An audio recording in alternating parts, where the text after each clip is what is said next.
अभी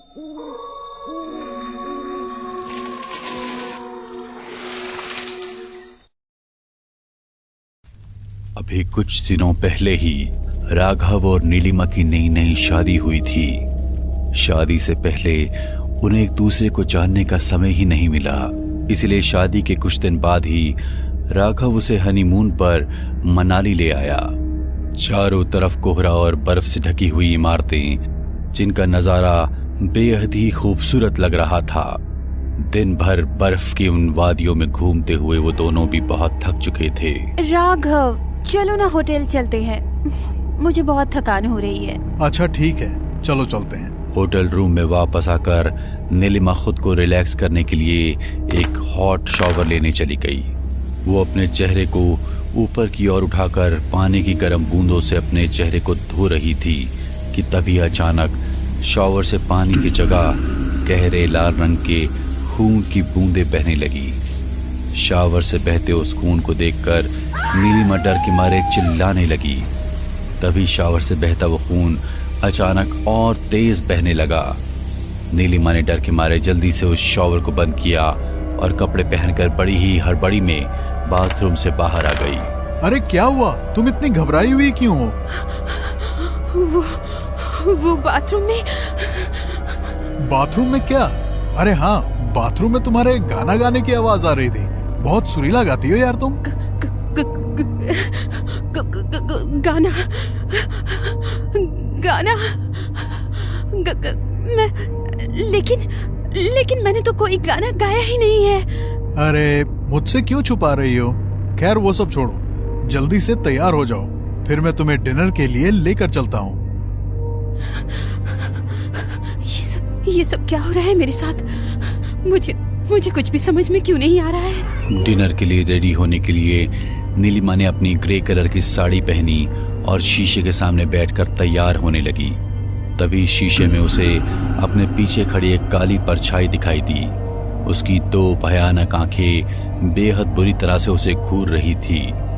डर के मारे नीलिमा अचानक शीशे के सामने से उठी। तभी एक बहुत तेज आवाज के साथ वो शीशा टूटकर जमीन पर बिखर गया और उस शीशे का एक टुकड़ा नीलिमा की कलाई में घुस गया। ये सब देखकर राघव दौड़ता हुआ नीलिमा के पास आया और उसे बिस्तर पर बिठा दिया। अरे बाप रे बाप, ये कांच तो तुम्हारे कलाई में घुस गया। लाओ लाओ, मैं इसे निकाल देता हूँ। राघव ने नीलिमा की कलाई से कांच निकालकर उसके हाथ पर बैंडेज किया और होटल के रूम की कंप्लेंट करके दूसरे रूम में शिफ्ट हो गया। वो दोनों ही एक नए जोड़े की तरह एक दूसरे से प्यार भरी बातें करने लगे। एक बात कहूँ तुमसे, तुम सच में बहुत सुंदर हो। अरे आप ऐसा मत कहिए, मुझे शर्म आ रही है। एक दूसरे से प्यार भरी बातें करते हुए वो दोनों कब सो गए कुछ पता ही नहीं चला। अगले दिन जब नीलिमा सोकर उठी तो खुद को उस कमरे में देखकर अचानक से चौंक कर उठ गई। राघव, हम इस रूम में कैसे आ गए? हम तो दूसरे रूम में थे ना। अरे भूल गई क्या? कल रात को उस रूम का शीशा टूट गया था, इसलिए मैंने रूम चेंज कर लिया था। क्या? अगर ऐसा हुआ था तो मुझे कुछ भी याद क्यों नहीं है? क्या मतलब? तुम्हें कुछ भी याद नहीं? क्या तुम्हें कल रात की कोई भी बात याद नहीं? हाँ, मुझे कुछ भी याद नहीं। बस बस, मुझे सब पता है कि तुम ये सब भूलने का नाटक क्यों कर रही हो। वैसे जो भी हो, कल रात मेरे लिए बहुत खास थी।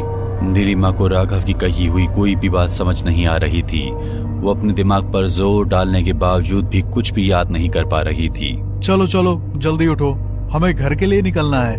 गांव में माँ हमारा इंतजार कर रही है। राघव काफी लंबी ड्राइव करके नीलिमा के साथ अपने गांव रत्नापुर पहुंचा। वहां दरवाजे पर उसकी माँ आरती की थाली लिए उनके इंतजार में खड़ी थी। उन्होंने उन दोनों की आरती उतारी और अपनी बहू के सिर से एक नींबू को वार कर अपनी चौखट के बाहर रख दिया। लेकिन तभी उस नींबू का रंग अचानक से बिल्कुल लाल हो गया और वो एक भयानक विस्फोट के साथ फूट गया। उस नींबू से निकला लाल रंग नीलिमा के पूरे कपड़ों पर फैल गया। हे भगवान, ये हमारी नई वधू के साथ कैसा अपशगुन हो गया। बेटा, जरूर मेरी बहू पर किसी काले साए की नजर है। मैं अभी के अभी इसे तांत्रिक बाबा के पास लेकर जाती हूँ। अरे माँ, क्या तुम भी? एक नींबू ही तो था, इतना क्यों घबरा रही हो? और ये सब अंधविश्वास है, ऐसा कुछ नहीं होता। चलो नीलिमा, तुम मेरे साथ अंदर चलो। उस रात तो राघव अपनी माँ की बात को अनसुना कर नीलिमा को घर के अंदर ले गया, लेकिन उस रात के बाद नीलिमा की तबीयत बहुत ज्यादा बिगड़ गई। उसका पूरा शरीर किसी मुर्दा इंसान की तरह सफेद पड़ने लगा। उसे खून की उल्टियां होने लगी। समझ नहीं आ रहा इसे आखिर हो क्या गया है। इतने डॉक्टर से चेकअप करवाने के बाद भी इसकी सारी रिपोर्ट बिल्कुल नॉर्मल आ रही है, लेकिन वहीं इसकी हालत देखूं तो ये क्या हो रहा है इसके साथ? बेटा, मैं कह रही हूँ, बहू पर कोई ऊपरी साया है। इसे मेरे साथ तांत्रिक बाबा के पास लेकर चल। प्लीज अब आप फिर से शुरू मत हो जाओ माँ। मैं पहले ही इन बातों से बहुत पक चुका हूँ। आइंदा मेरे सामने किसी तांत्रिक का नाम मत लेना। मुझे 2 दिन के लिए बिजनेस मीटिंग में बेंगलोर जाना है, तो प्लीज तुम नीलिमा का ध्यान रखना। अगर अर्जेंट नहीं होता तो मैं नहीं जाता, और प्लीज मेरे पीछे कोई तांत्रिक वांत्रिक नहीं। राघव की माँ अच्छी तरह जानती थी कि उनकी बहू पर कोई बुरी शक्ति हावी है, इसलिए उन्होंने राघव के घर से जाते ही तांत्रिक बाबा को अपने घर बुलाया। बाबा, अब तो आप ही मेरी बहू को ठीक कर सकते हैं। जब से बेचारी यहाँ पर आई है, तब से इसकी हालत एक अधमरे इंसान जैसी हो गई है। तू चिंता मत कर बच्चा, मैं सब कुछ ठीक कर दूंगा। मुझे इस बच्ची से एकांत में बात करनी है, इसलिए जब तक मैं ना कहूँ तब तक तुम इस दरवाजे के अंदर मत आना। हाँ, ठीक है बाबा। बाबा की बात मानकर गंगा कमरे का दरवाजा बंद करके वहां से बाहर चली गई। तभी तांत्रिक बाबा ने अपने झोले से एक छोटी सी काले रंग की पोटली निकाली और उसे नीलिमा के सर पर वारने लगे। तभी अचानक नीलिमा की आंखें लाल होने लगी। वो बाबा को बेहद गुस्से भरी नजरों से देखने लगी। कौन है तू और क्यों परेशान कर रही है इस बच्ची को? छोड़ दे इसके शरीर को और चली जा यहाँ से। नहीं जाऊंगी, इसके शरीर को छोड़ के कहीं नहीं जाऊंगी मैं। लेकिन इस बच्ची ने तेरा क्या बिगाड़ा है? क्यों इसे परेशान कर रही है तू? तू कुछ भी कर ले तांत्रिक, लेकिन मैं ये नहीं बताऊंगी। अच्छा, तो तू ऐसे नहीं मानेगी। तांत्रिक बाबा ने कुछ मंत्रों का उच्चारण करते हुए उस काली पोटली को फिर से नीलिमा के सर पर घुमाने लगे। तभी अचानक नीलिमा का शरीर बुरी तरह कटने लगा और वो तांत्रिक बाबा के पूछे हुए सवालों का बेहद गुस्से में जवाब देने लगी। अपने सभी सवालों का जवाब मिलने के बाद तांत्रिक बाबा ने नीलिमा के शरीर पर गंगा जल का छिड़काव किया, जिससे एक बेहद ही डरावना दिखने वाला काला साया उसके शरीर से बाहर निकलकर बहुत तेजी से उस कमरे से गायब हो गया। थोड़ी ही देर में नीलिमा बिल्कुल शांत हो गई। तभी तांत्रिक बाबा ने नीलिमा को कुछ ऐसा बताया जिसे सुनकर नीलिमा के होश उड़ गए। ये कैसे हो सकता है तांत्रिक बाबा? वो मेरे साथ ऐसा कैसे कर सकते हैं? यही सच है बच्चा। अगर तुझे खुद को बचाना है तो वो करना होगा जो मैंने तुझसे कहा है। अपनी हिम्मत को टूटने मत देना बच्चा। बजरंगबली का नाम लेना। राघव के घर आने तक नीलिमा ने 2 दिन तक पूरे दिन हनुमान चालीसा का जाप किया, जिससे वो बुरी शक्ति उस पर हावी ना हो सके। बुरी शक्ति से नीलिमा की रक्षा करने के लिए तांत्रिक बाबा ने उसके हाथ पर एक सुरक्षा तावीज भी बांधा हुआ था, लेकिन नीलिमा ने उस तावीज को अपने कपड़ों से ढककर रखा था, जिससे राघव की नजर उस पर ना पड़े। वो जानती थी कि अगर राघव की नजर उस पर पड़ी तो वो बहुत गुस्सा होगा। 2 दिन बाद राघव अपने घर आया तो नीलिमा की तबीयत में सुधार देखकर वो बहुत खुश हुआ। तभी नीलिमा ने उससे कहा, राघव, हमारी शादी के बाद मैं तुम्हें कोई खुशी नहीं दे पाई, इसलिए आज मैंने तुम्हारे लिए एक सरप्राइज प्लान किया है। सरप्राइज? कैसा सरप्राइज नीलिमा? अभी तुम मुझसे कुछ मत पूछो, तुम बस मेरे साथ चलो। नीलिमा ने राघव की आंखों पर पट्टी बांधी और 2 घंटे की ड्राइव करके उसे अपने साथ एक बंद पड़े घर के कमरे में ले गई, जो देखने में किसी खंडर की तरह लग रहा था। अरे बाबा, अब तो मेरी आंखें खोलो, मैं भी तो देखूं मेरे लिए क्या सरप्राइज है। नीलिमा ने उसकी आंखों से पट्टी हटाई तो उस जगह को देखकर राघव के होश उड़ गए। ये तुम मुझे कहाँ ले आई हो? क्या बकवास है ये सब? बकवास नहीं, यही तो हकीकत है। तुम्हें क्या लगा कि मुझे कुछ पता नहीं चलेगा? सब जान चुकी हूँ मैं। अब खुद को कोई नुकसान नहीं पहुँचाने दूंगी मैं तुम्हें। नीलिमा की ये बात सुनकर राघव शैतानियत भरी हंसी के साथ जोर जोर से मुस्कुराने लगा। अच्छा, तो मतलब तुम सब कुछ जान ही गई, लेकिन तुमने यहाँ आकर अपनी जिंदगी की सबसे बड़ी भूल की है, क्योंकि अब मैं तुम्हें यहाँ से जिंदा लौटकर कभी नहीं जाने दूंगा। तुम होते कौन हो मुझे मारने वाले? मेरी जिंदगी और मौत का फैसला तो सिर्फ ऊपर वाले के हाथ में है। तुमने अपनी मरी हुई पत्नी की आत्मा को मेरे शरीर में प्रवेश दिलवाने के लिए मुझसे शादी की। उसकी आत्मा के साथ रहने के लिए तुमने मेरी जिंदगी बर्बाद की। तो क्या करता मैं? बहुत प्यार करता हूँ मैं उससे। उस रात उस एक्सीडेंट में मैं तो बच गया, लेकिन मेरी गरिमा नहीं बच पाई। खो दिया मैंने उसे, लेकिन उसके बिना एक पल भी मैं चैन से नहीं जी पाया। यहीं पर आकर उसके मुर्दा शरीर को देखता था मैं हर रोज। यहीं पर संभाल कर रखा है मैंने मेरी गरिमा को। उसके शरीर का अंतिम संस्कार भी नहीं किया मैंने, क्योंकि मैं नहीं चाहता था कि वो मुक्त हो, और ना ही वो ऐसा चाहती थी। वो भी मेरे साथ रहना चाहती थी। तुम जो हर रोज सुबह कहती थी ना कि मुझे रात की कोई बात याद नहीं, वो भी इसीलिए क्योंकि हर रात मेरे साथ तुम नहीं, मेरी गरिमा होती थी। तुम पागल हो चुके हो। इतना सब करते हुए तुमने एक बार भी नहीं सोचा? मैं जानती हूँ कि आने वाली पूर्णिमा को मुझे मारकर तुम तांत्रिक क्रिया के जरिए उस आत्मा को हमेशा के लिए मेरे शरीर में प्रवेश करवाने वाले थे, लेकिन अब मैं ऐसा नहीं होने दूंगी। तभी उस औरत का साया नीलिमा के शरीर के बेहद करीब से बड़ी तेजी से गुजरता हुआ उसके सामने हवा में उड़ने लगा और बहुत ही डरावनी आवाजें निकाल कर नीलिमा की रूह को टहलाने लगा। अच्छा, तो अब बताओ कैसे रोकोगी मुझे? मैं रोकूंगा तुम्हें। तांत्रिक बाबा को अपने सामने देखकर राघव की रूह कांप गई। तांत्रिक बाबा ने नीलिमा को अपनी तरफ किया और उस कमरे के अंदर मंत्रों से अभिमंत्रित विभूति को छिड़क दिया। देखते ही देखते वो कमरा अग्नि की लपटों से भर गया, जिससे डरते हुए उस भयानक साये और राघव के जोरों से चीखने की आवाजें आने लगी। और वो साया काफी तेजी से घर में एक जगह से दूसरी जगह उड़ने लगा। तभी तांत्रिक बाबा नीलिमा को उस घर से बाहर ले आए और कुछ ही देर में वो पूरा घर जलकर धुआं धुआं हो गया। अगर तुमने हिम्मत ना दिखाई होती तो वो शैतान तुम्हारी जान ले लेता। उसकी पत्नी की आत्मा की मुक्ति के साथ उसकी मृत्यु भी जरूरी थी। अगर वो जिंदा बच जाता तो फिर से किसी और की जिंदगी के साथ ऐसा कुछ कर गुजरता। जाओ बेटी, आज से तुम मुक्त हो। इतना कहकर तांत्रिक फिर से शमशान की ओर चल पड़ा। शायद उसे फिर से किसी के बुलावे का इंतजार था।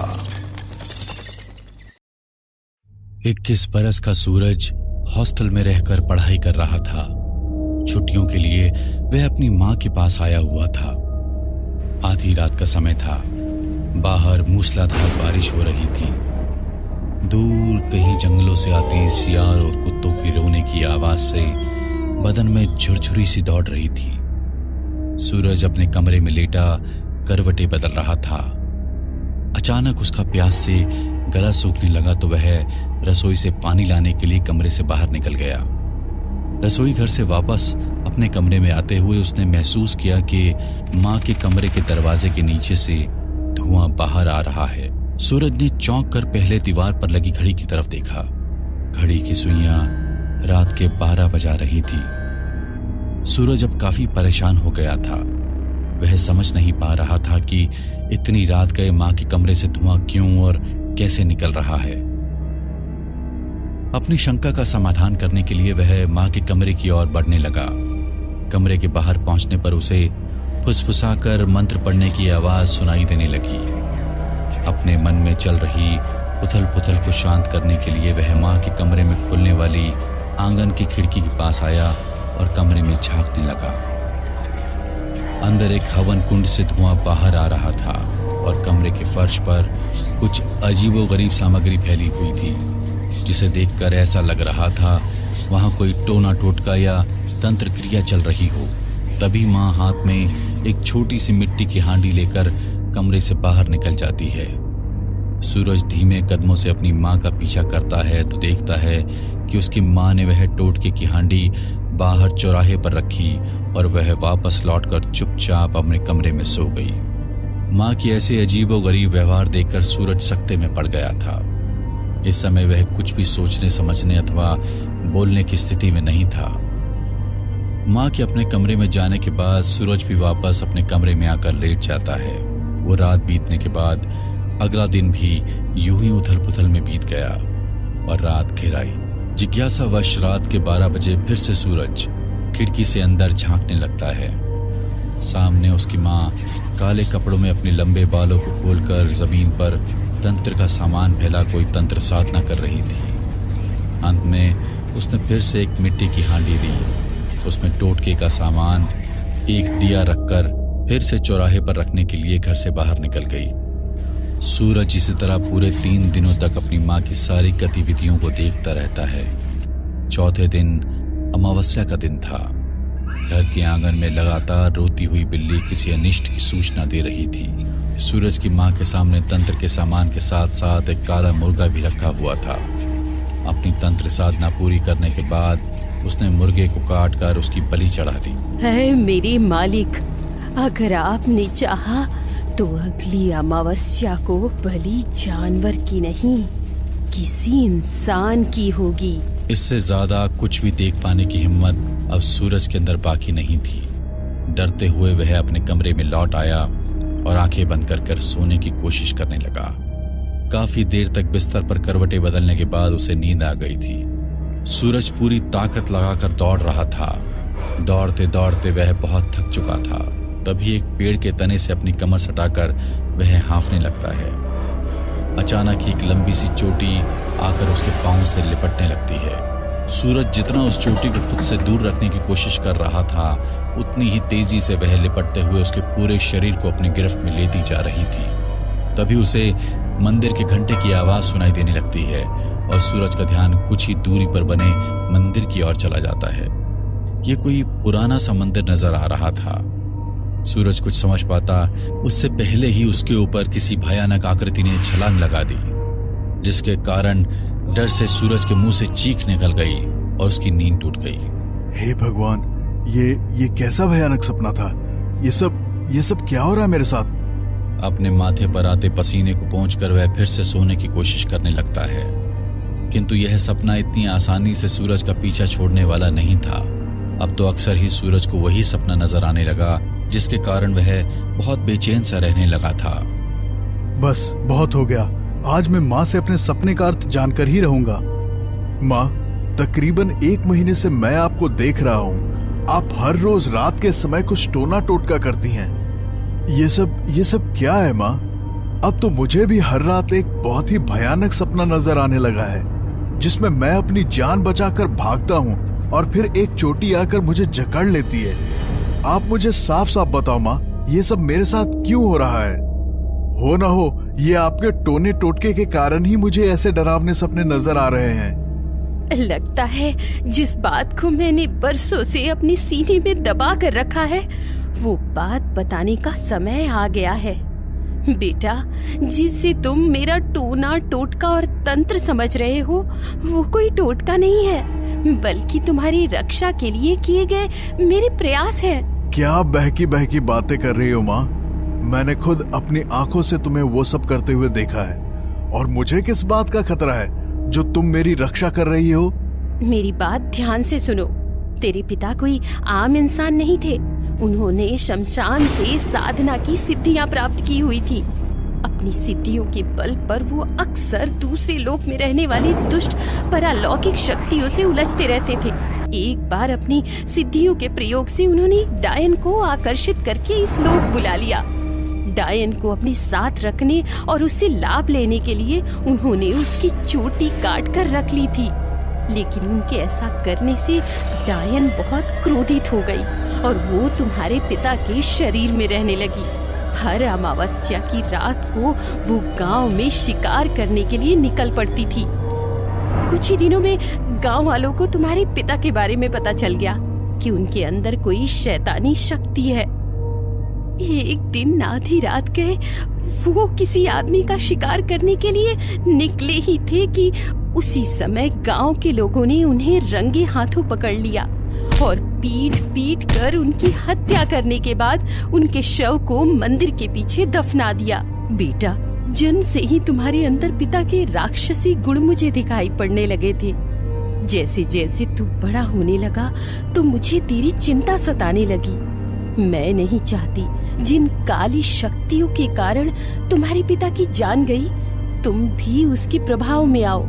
इसलिए तुम्हें उन शक्तियों से दूर रखने के लिए मैं तरह तरह के उपाय करती हूँ। मुझे माफ कर दो माँ। पूरा सच जाने बिना मैंने आप पर शक किया। मुझे आप पर पूरा यकीन हो गया है। आपने जो भी किया होगा मेरी भलाई के लिए ही किया होगा। समय बीतने लगता है और सूरज को कॉलेज की तरफ से एक ट्रिप पर पहाड़ों में भेजा जाता है। यही पास में ही हमारा पुश्तैनी गांव है। एक बार जाकर देखना चाहिए हमारा गांव और घर कैसा था और वो मंदिर कौन सा है जहां पिताजी को दफनाया गया था। ऐसा सोचकर सूरज अपने गांव डुमरी पहुंच जाता है। जैसे ही सूरज गांव में कदम रखता है, चमगादड़ों के झुंड बेचैन होकर यहाँ वहाँ फड़फड़ाने लगते हैं। कौन हो तुम? तुम तो हूबहू हरीश जैसे दिखते हो। क्या आप उन्हें जानते हैं?